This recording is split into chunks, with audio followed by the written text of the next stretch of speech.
will do a proper video with the electrics at some stage, but I just wanted to show you this, which is on an earlier vlog from, I think it's a couple of years ago now, or a year or so ago. This is a rough idea of how the relay switch is set up, which basically lets you start the bike up with a spark. If you don't have this relay switch in, it won't spark. So you have battery feed going up, goes into your cut-off switch on the handlebars. Yeah, so your cut-off switch. Then the power runs down here, splits into two. One goes off onto the actual relay itself. The other side, the positive, goes in onto what is going to switch the relay on.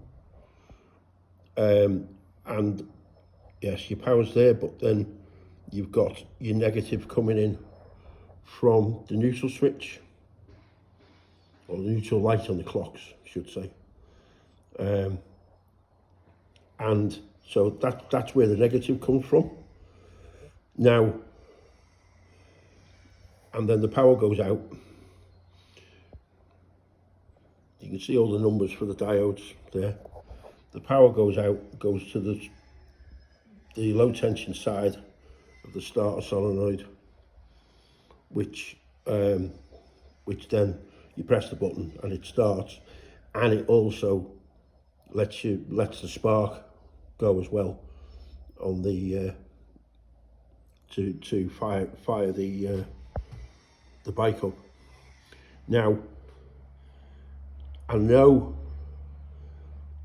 if you put that into neutral at the moment, if you put it into gear, the spark goes off, and I think I've got this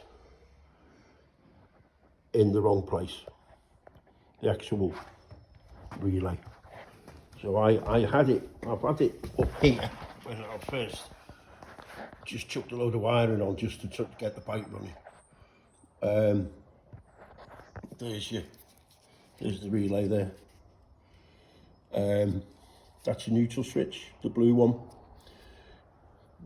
That's your feed coming back from the cut-off switch. See, it's a doubled up, goes into the two sides, and then this is the feed coming out, going down, and connects onto your resistor, which then goes to the coils. So that's the coil feed, the live.